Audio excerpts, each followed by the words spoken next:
Hello दोस्तों, नमस्कार और मेरी यूट्यूब फैमिली को ढेर सारा प्यार। क्या आपने भी अपने यहाँ पर लौकी, तोरी, कद्दू की बेल लगाई हुई है और वह बेल ग्रोथ नहीं कर रही, साथ में अच्छा फल फ्रूट नहीं दे पा रही है? तो निसंदेह आज का ये वीडियो आपके लिए काफ़ी ज़्यादा फायदेमंद साबित होने वाला है, क्योंकि आज के वीडियो के अंदर मैं आपको एक बेस्ट फर्टिलाइजर अप्लाई करने के साथ साथ कुछ इनकी केयर टिप्स भी बताऊंगा, जिनका आप अपने यहाँ पर प्लांट पर इस्तेमाल करते हैं। तो निसंदेह जिस तरह मेरे यहाँ पर एक एक बेल पर सैकड़ों लौकियाँ लगी हुई है, तोरी लगी हुई है, कद्दू लगे हुए हैं, इस तरह आपके यहाँ पर भी चाहे आपने गमले में लगा रखा हो, चाहे ग्रो बैग में लगा रखा हो, चाहे जमीन पर लगा रखो, बहुत ही बेस्ट प्रोडक्शन लगातार कंटिन्यू रूप से देखने को मिलेगा। जिस तरह मेरे यहाँ पर खूब भर भर कर, टोकरी भर भर कर मैं अपने यहाँ किचन के लिए उत्पादन लिया जा रहा हूँ, उस तरह आप भी ले सकते हैं।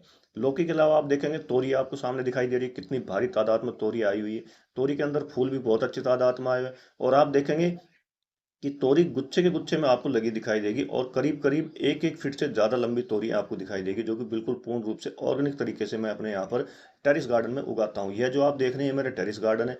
दोस्तों देखो, जो बागवानी का शौक होता है ये बचपन से होता है, ऑटोमेटिक आता है हमारे अंदर। इसको कोई किसी को सिखाने की जरूरत नहीं पड़ती। जब हम बचपन में देखना शुरू करते हैं, पेड़ पौधे के प्रति हमारा लगाव बढ़ जाता है और एक तरफ धीरे धीरे हम बागवानी की तरफ भी आ जाते हैं। आप देखेंगे मेरे टेरिस गार्डन में कद्दू कम से कम भी तो आपको 3-3, 4-4 केजी के यहाँ आपको लगे हुए दिखाई देंगे। आप पूरी बेल को देखेंगे, पूरी बेल में जितने भी आपको देखेंगे पूरी फ्रूटों से भरी हुई नजर आएगी। इसी के साथ दोस्तों, यहाँ पर मैं बताना चाहूंगा, एक तरफ जहां पर आप मार्केट से जो ये सब्जियां खरीदते हैं जिनके अंदर भारी मात्रा में केमिकल होता है, जैसे यूरिया है, डीएपी है, पोटास है, और भी काफी तरह की चीजें इनके अंदर इस्तेमाल की जाती है। लेकिन जब आप सेल्फ गार्डनिंग शुरू करते हैं तो इन सब चीज़ों को अवॉइड करते हैं और एक बहुत ही अच्छे रुख में एक हेल्दी सब्जियां उगाते हुए, बहुत ही एक ऑर्गेनिक रूप से अपने आप को स्वस्थ रखते हुए सब्जियों का उत्पादन लेना कंटिन्यू रूप से दोस्तों शुरू कर देते हैं। इन तीनों चीजों के बेस्ट उत्पादन के लिए जुड़े रहेगा दोस्तों। वीडियो पूरी जानकारी से युक्त है। मैं हूं मनदीप और आप देख रहे हैं organic kitchen garden on terrace. मेरे यूट्यूब चैनल पर आपका हार्दिक अभिनंदन है और उम्मीद करता हूं जो वीडियो बना रहा हूं आपको काफी पसंद आ रहे होंगे।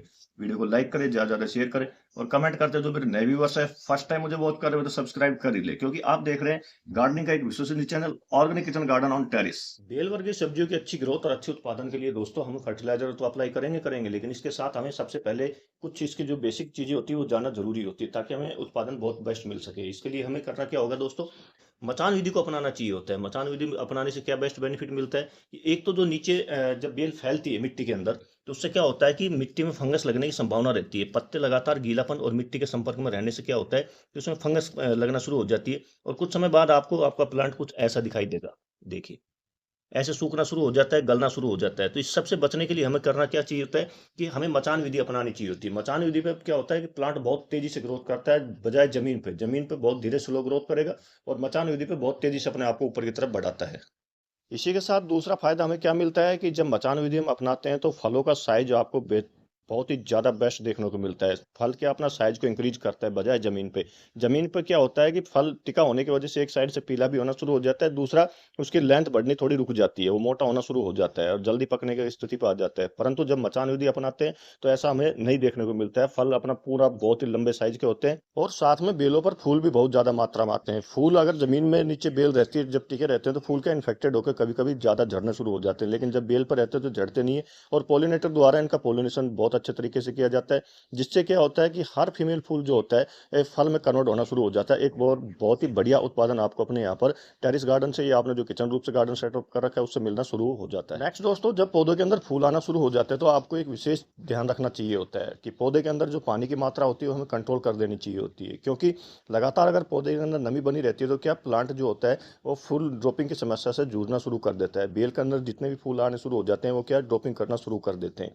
इसलिए जब तक जो गमले में या पॉट में जैसे ज़मीन पर है, मिट्टी कम से कम ऊपर की 2 से 3 इंच ना सूख जाए, जब तक पानी ना दे। इसी के साथ ये सुनिश्चित करें कि आपके यहाँ पर जो नेचुरल पॉलिनेटर होते हैं जैसे तितली है, मधुमक्खी है, भंवरे, वह आ रहे हैं। अगर वह नहीं आते तो आपको एक्चुअली जो नेचुरल पॉलिनेशन की जगह क्या होता है कि हैंड पॉलिनेशन कराना चाहिए होता है, जिससे कि फल जो होते हैं अपना पूर्ण रूप से आकार ले सके। अब बेल वर्गीय इन तीनों सब्जियों के लिए दोस्तों हम करेंगे बेस्ट फर्टिलाइजर को इस्तेमाल। ये जो आप सफेद सी चीज आपको दिखाई दे रही है, बहुत ही काम की चीज होती है दोस्तों। इसके अंदर काफी अच्छी मात्रा में तो मैग्नीशियम हो जाता है, कैल्शियम मिल जाता है प्लांट को, पोटेशियम मिल जाता है और भी काफी तरह के जो सूक्ष्म पोषक तत्व होते हैं हमारे प्लांट को इसकी मदद से मिलते हैं। इसमें जो बैक्टीरिया बढ़ाने की जो पावर होती है काफी ज्यादा होती है, जो अच्छे बैक्टीरिया को पौधों में बढ़ाती है, जड़ों को मजबूत करती है।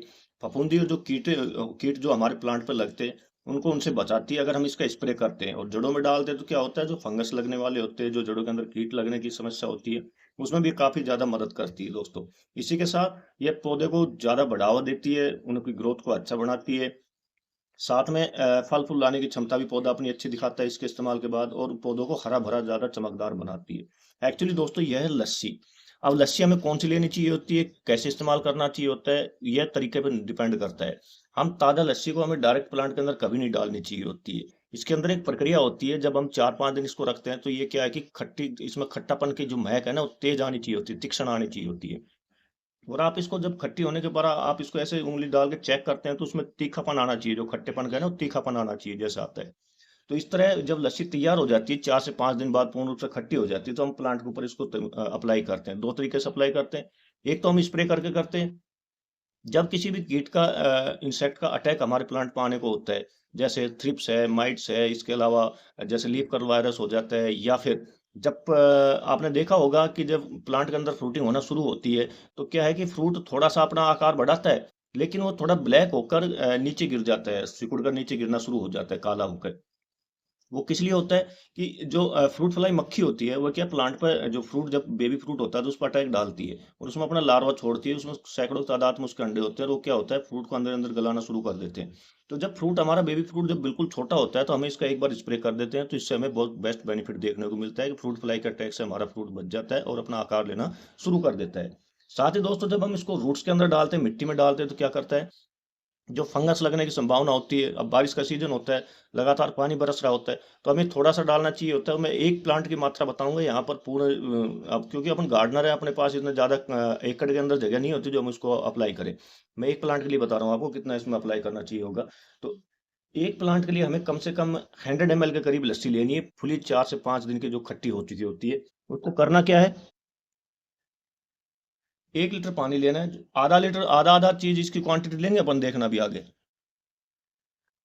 100 एमएल के करीब मैंने लस्सी इसके अंदर डाल दी है। अब इसके साथ एक चीज़ और मैं मिलाने वाला हूँ। दूसरी जो चीज़ मैं इसमें मिलाने वाला हूँ दोस्तों, ये देखिए। ये जो आपको दिखाई दे रही है, ये एक्चुअली इसके अंदर काफ़ी अच्छी मात्रा में कैल्शियम होता है, पोटेशियम होता है, फास्फोरस होता है, सल्फर भी सूक्ष्म मात्रा में पाया जाता है, मैग्नीशियम भी काफ़ी अच्छी सूक्ष्म मात्रा में पाया जाता है, जो कि हमारे प्लांट की ग्रोथ के लिए तो ज़रूरी होता ही होता है, साथ में फल और फूल जो आते हैं उनके लिए भी बहुत ज़्यादा ज़रूरी होता है।